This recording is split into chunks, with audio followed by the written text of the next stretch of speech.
پہلے ڈیلیمیٹیشن ہونی چاہے، اس کے بعد الیکشن ہونے چاہے، اور اس کے بعد اسٹیٹ واپس دینی چاہے ریاست جموں کشمیر کے لوگوں کو۔ ڈیلیمیٹیشن بھی ہو گیا، الیکشن بھی ہو گیا، اور آج 14-15 مہینے ہو گئے، ابھی تک اسٹیٹ واپس نہیں ہوئی ہے۔ ہم نے سنا تھا کہ یہ جو یوٹیز ہیں ان کو اپ گریڈ کرتے ہیں اسٹیٹس میں، لیکن یہ پہلی دفعہ ہوا ہے کہ اسٹیٹ کو ڈیگریڈ کر کے یونین ٹیریٹری بنایا گیا ہے، اور توڑ کے الگ 2 یونین ٹیریٹری بنائی گئی، جموں کشمیر ایک یونٹ اور لیہ کارگل ایک یونین ٹیریٹری بنایا گیا ہے۔ تو الیکشن کے بعد بھی جو اختیارات ہیں جو ہونے چاہیے تھا، اب اسٹیٹ گورنمنٹ کے پاس جو لوگوں نے چناؤ میں ایک میسو مینڈیٹ دیا، لوگ کھل کے سامنے آئے۔ میرے خیال میں اتنا میسو مینڈیٹ ابھی تک کسی پارٹی کو نہیں ملا اور کسی لیڈر کو نہیں ملا جتنا میسو مینڈیٹ عمر عبداللہ صاحب کی سرکار میں جو بنی نیشنل کانفرنس کانگریس کی جو اتحادی سرکار ہے، جو ان کو مینڈیٹ ملا۔ لیکن یہ سرکار جو ہے ان کے پاس کوئی پاور ہی نہیں، پاور ابھی تک کنسنٹریٹ ہے ایل جی کے پاس۔ ایل جی ہی فیصلہ کرتا ہے، تمام بیوروکریسی اس کے انڈر ہے۔ لا اینڈ آرڈر تو تھا ہی پہلے، وہ تو ایک اسٹیٹ سبجیکٹ، ہر ایک اسٹیٹ میں ہوتا ہے، law and order state subject ہے۔ لیکن جموں کشمیر ایک واحد یوٹی اب بن گئی ہے جہاں لا اینڈ آرڈر جو ہے وہ اب مرکز کے سپرد ہے۔ تو باقی معاملات میں بھی ریاست جموں کشمیر کے جو کابینہ ہے یا جو چیف منسٹر ان کو کوئی پاورز نہیں ہے۔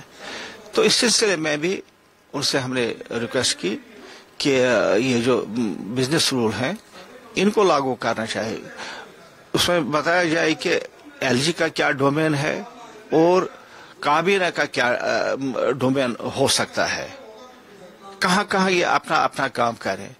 اس وقت جو بھی کوئی فائل کابینہ بھیجتے ہیں ایل جی صاحب کے پاس، وہ ادھر ہی رکے رہتے ہیں، کوئی کام نہیں ہوتا ہے۔ آپ کو میں یہ بتاؤں کہ ابھی اسٹیٹ گورنمنٹ کا جو اکاؤنٹنٹ جنرل ہے وہ نہیں ہے، کیسز سارے پڑے، کوئی فالو نہیں کرتا ہے اسٹیٹ گورنمنٹ کے اسٹیٹ کے جو کیسز ہیں، چاہے سپریم کورٹ میں ہی چاہے ہائی کورٹ میں ہے۔ اور ابھی کچھ دیر پہلے ریاست کے ایک ہائی کورٹ کے جج صاحب نے کہا، چیف جسٹس نے کہا کہ اگر یہ اسٹیٹ گورنمنٹ یہاں پر اکاؤنٹنٹ جنرل کو نہیں بنائے گی تو میں خود بناؤں گا یہاں پر اکاؤنٹنٹ جنرل جو اسٹیٹ کے کیسز دیکھے گا۔ یہ پوزیشن ہے ہماری۔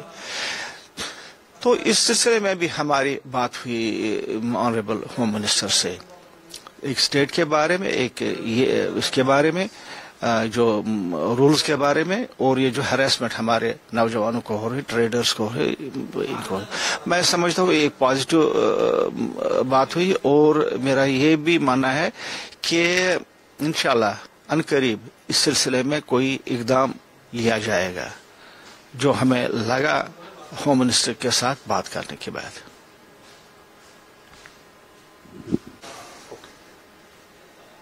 ایک اور مسئلہ جو انسانی مسئلہ ہے جو ہم نے ہوم منسٹر صاحب کے ساتھ ٹیک اپ کیا، وہ یہ تھا کہ پرزنرز کا مسئلہ ہے۔ آپ جانتے ہیں کہ پچھلے کئی سالوں سے ریاست کے جتنے بھی پرزنرز ہیں وہ جموں کشمیر سے اسٹیٹ سے نکال کے اب باہر ریاستوں میں ہے۔ یہ ان کی تعداد ہزاروں میں ہے۔ بہت سارے ایسے ہیں اس میں جن کو معمولی کیسز ہیں، کسی کا پتھر پھینکنا ہے، کچھ یہ وغیرہ وغیرہ، اور جن جرموں کے تحت وہ بند ہیں ان کا تو سزا جو ہے اس سے کم ہے، جتنی انہوں نے 6-7 سال اب باہر کے جیلوں میں گزاری ہیں، وہ سزا انہوں نے اسے دگنا سزا جو ہے آلریڈی ان کو ملا ہے، لیکن ہیں بند۔ ہم نے ہوم منسٹر صاحب سے کہا کہ جو یہ کیسز ہیں ان کو آپ واپس، یہ پرزنرز کو واپس آپ اپنے اسٹیٹ میں بھیج دیجئے تاکہ وہاں پر ان کو لیگل اسسٹنس میں ملے، ان کے بچے ان کو اپنے جو اب تو پیرنٹس بھی بن گئے ہیں بہت، اپنے ماں باپ کو، اپنے باپ کو دیکھیں، اور جو باپ بھی ہے وہ اپنے بچوں کو دیکھے۔ مجھے کچھ ایسے بھی بچے ملے ہیں میرے علاقے کے جنہوں نے ہمیں کہا کہ ہم نے اپنے باپ کو صرف فوٹو پر دیکھا ہے. اسی طرح بہت ساری ایسی مائیں بہنیں ہیں وہ کہتے ہیں کہ ہم چاہتے ہیں کہ مرنے سے پہلے کم از کم اپنے بھائی کا منہ دیکھیں یا اپنے بیٹے کا منہ دیکھیں. ایسی یہ سچویشن ہے.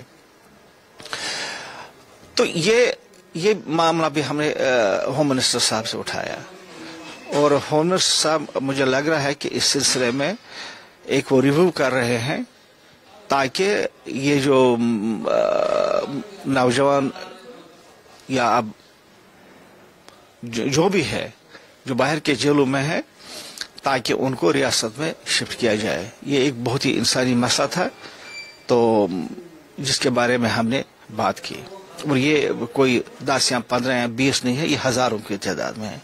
میں آپ کو ایک اور مثال بھی بتاؤں گا. ہمارے ایک ایم ایل اے ہیں ابھی بن گئے تھے, معراج ملک اس کا نام ہے, ابھی بنے تھے اسی الیکشن میں. معمولی بات پر اس کو ڈی سی صاحب کے ساتھ وہاں پر تو میں ہوئی اور دوسرے دن اس کو سیفٹی ایکٹ میں بند کیا گیا اور قریباً اب 7-8 مہینے سے اب وہ جیل میں بند ہے. ایک ریپرزینٹیٹو جو لوگوں نے بنایا اس کو ریپرزینٹیٹو کو, یہ بند ہے اب. تو کتنا ظلم ہے. اسی طرح میرا جو ڈسٹرکٹ ہے وہاں پر ایک ایم پی صاحب بن گئے ہیں, اس کا نام ہے رشید صاحب. ہے تو وہ باغیانہ طبیعت کا, باغیانہ طبیعت اس کے مزاج میں ہے, لیکن 6-7 سال سے وہ بند ہے. 500 اس کے رکھے ہیں وٹنسز. وہ 500 وٹنسز کب شہادت دے دیں گے تو پھر اس کو عدالت کوئی فیصلہ دے گا یہ جرموار ہے, جرم اس کے نہیں ہے.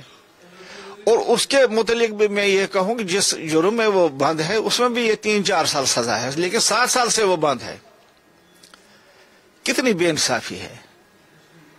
تو لہذا ہم چاہتے ہیں کہ اس چیز کا ریویو ہو جائے, ہائی لیول پر اس کا ریویو ہو جائے. ہاں, جو ملوث ہے کسی کیس میں, کوئی کسی سیریس کیس میں ملوث ہے, باضابطہ اس پر کیس چلاؤ, اپنے ریاست میں چلاؤ. ادھر کیا ادھر خدا نہ خاصا ایسی کوئی استھتی نہیں ہے کہ ان کو وہاں سے جیلوں پر حملہ کریں گے, ادھر سے نکالیں گے, ان کو تو بگائیں گے. ایسی بات نہیں ہے. لا اینڈ آرڈر کی سچویشن ادھر بھی اس سے بیٹر ہے جو کنٹری کے دوسرے حصوں میں ہے. تو لہٰذا یہ ایک انسانی مسئلہ, یہ بھی ہم نے ایک ٹیک اپ کیا ان کے ساتھ.